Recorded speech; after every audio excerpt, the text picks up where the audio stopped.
अल्लाह ताला को वो बू वो खुशबू बहुत ज्यादा पसंद है।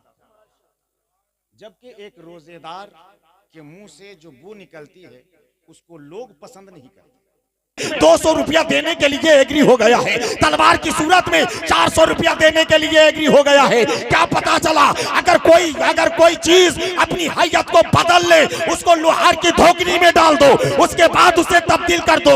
जिस अंदाज में तब्दील करोगे उसकी कीमत बढ़ती चली जाएगी। जिस गली से गुजरोगे तुझको कहा जाएगा मोहब्बत का दीवाना जा रहा है। जिस गली से गुजरोगे उस गली में तेरा प्रचार होगा, तेरा ही चर्चा होगा।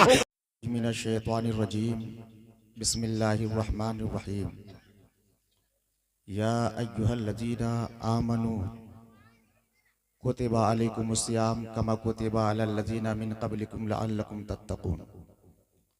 सदक़ल्लाहुल मौलानाल अज़ीम व सदक़ रसूलुहुन नबियुल अमीनुल मतीनुल मुईनुल करीम व नहनु अला ज़ालिका लमिनश शाहिदीन व शाकिरीन वल्हम्दुलिल्लाहि रब्बिल आलमीन।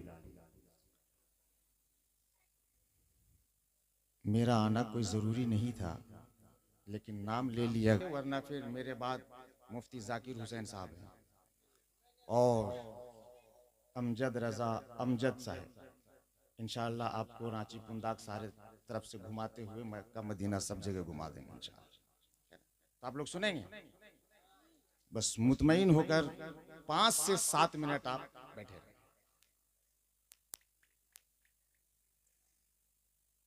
खुतबे मसनूना के बाद मैंने जिस आयत मुक़द्दसा को अपना उन्वाने गुफ्तगू बनाया है उस पर कुछ अर्ज करने से कबल हम और आप आइए सब मिलकर अपने और सारे जहान के आका सरवरे कौनैन फ़ख्र मौजूदात अहमदी मुजतबा मोहम्मद मुस्तफ़ा सल्लल्लाहु ताला अलैहि वसल्लम के बारगाह में अपने अपने अंदाज में अपने अपने तरीक़े के मुताबिक दुरूद शरीफ बावाज़ बुलंद पेश कर लें और पढ़ें। अल्लाहुम्मा सल्ली अला सय्यदना शफ़ीअना हबीबना मौलाना मुहम्मद मादन जूद वल करम वालिही व बारिक वसल्लम सलातम व सलामन अलैका या रसूल अल्लाह सल्लल्लाहु ताला अलैहि वसल्लम।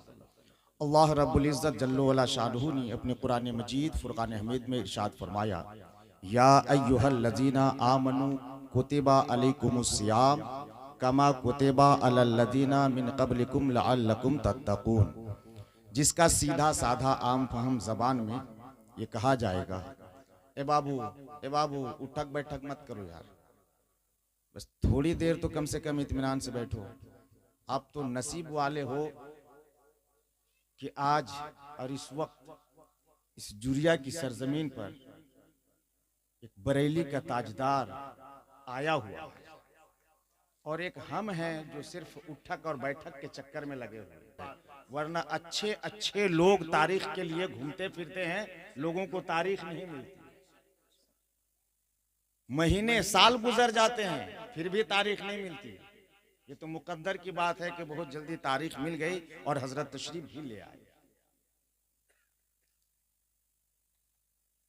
अल्लाह रब्बुल इज़्ज़त ने अपने कुरान में इरशाद फरमाया, या अय्युहल्लज़ीना आमनू कुतिबा अलैकुमुस्सियाम कमा कुतिबा अलल्लज़ीना मिन क़ब्लिकुम लअल्लकुम तत्तक़ून। सीधा साधा मतलब आम फहम ज़बान में ये है कि ऐ वो लोग जो ईमान ला चुके, मोमिन मुसलमान, ऐ ईमान वालों, तुम पर रमज़ान के रोज़े फ़र्ज किए गए जैसा कि तुमसे अगली उम्मतों पर फ़र्ज किए गए थे, लअल्लकुम तत्तक़ून, ताकि तुम परहेजगार बन जाओ। तो इंशाअल्लाह आने वाला महीना ये रमज़ान शरीफ का महीना, तो उसमें हम और आप रोज़ा रखेंगे ना, बोलिए ना इंशाअल्लाह रखेंगे। इसलिए कि बहुत सारे लोगों को तो अभी से तबीयत खराब होना शुरू हो, अब बहुत सारे लोग तो डॉक्टर को कुछ फीस भी दे चुके हैं। जी जी, जितना जल्द हो सके आप आ जाइए।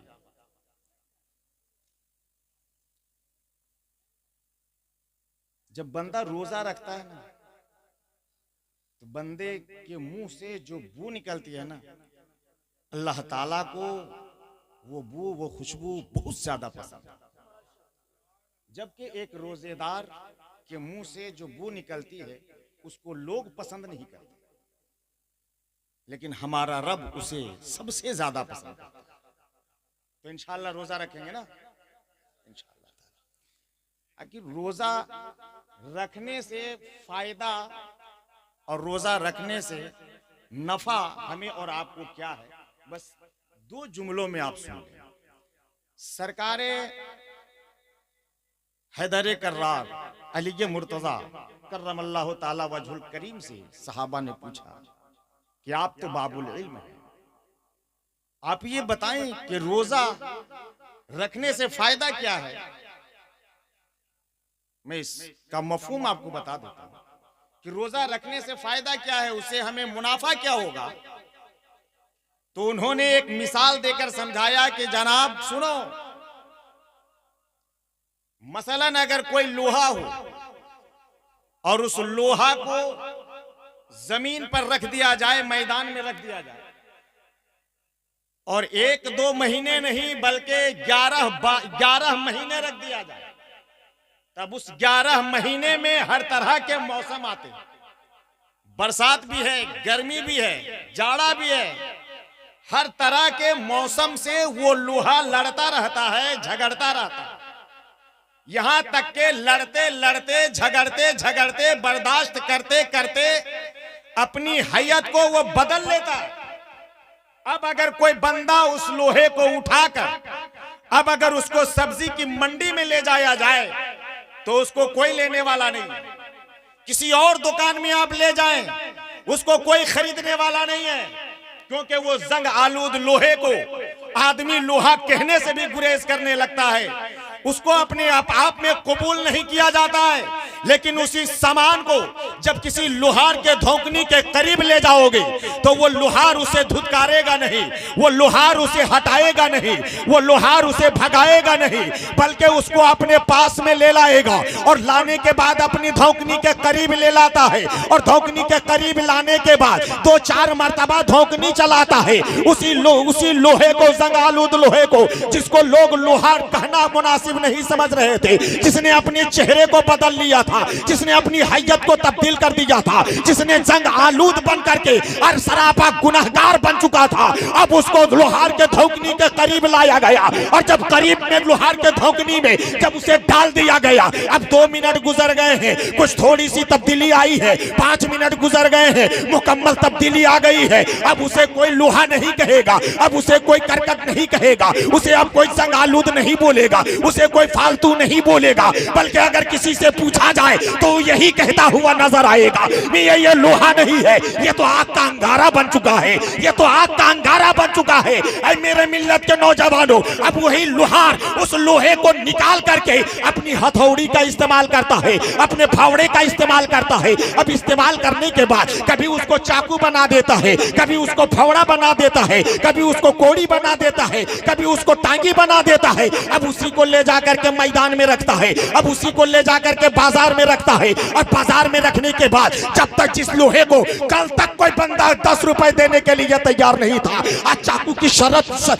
की सूरत में उसे 50 रुपया देने के लिए एग्री हो गया है, टांगी की सूरत में 200 रुपया देने के लिए एग्री हो गया है, तलवार की सूरत में 400 रुपया देने के लिए एग्री हो गया है। क्या पता चला, अगर कोई चीज अपनी हैयत को बदल ले, उसको लोहार की धोखनी में डाल दो, उसके बाद उसे तब्दील कर दो, जिस अंदाज में तब्दील करोगे उसकी कीमत बढ़ती चली जाएगी। ऐ मेरे मिल्लत के नौजवानों और चुरिया के गयूर मुसलमानों और खासकर जवानों, सुन लो, अगर आपने चल करके 11 महीने तक अगर आपने गुनाह कर लिया है, आपने चल करके अपने पाँव को गुनहगार अगर बना लिया है, आपने किसी हाथ से अपने आप को अगर गुनहगार बना लिया है, आंखों से देखकर आंखों को गुनहगार बना लिया है और सरापा गुनहगार हो गए हो, तो मेरे आका जनाब अहमद मुस्तफा मोहम्मद मुस्तफा सल्लल्लाहु अलैहि वसल्लम के धोखनी के करीब आ जाओ। उसी धोखनी का नाम है रोजा, उस रोजे के करीब आ जा, रमजान के महीने में उतर जा। नादान 1 महीने तक चल करके निकलेगा तो तू ऐसा वैसा नहीं होगा। अरे जिस गली से गुजरोगे तुझको कहा जाएगा मोहब्बत का दीवाना जा रहा है, जिस गली से गुजरोगे उस गली में तेरा प्रचार होगा, तेरा ही चर्चा होगा और ऐसा गुनाह से पाक हो जाएगा जैसे अभी अभी अभी माँ के पेट से पैदा हो। इसलिए तो इंशाअल्लाह रोजा रखेंगे ना, जब रखिएगा तो फिर इंशाअल्लाह कभी बात करेंगे। अस्सलाम वालेकुम।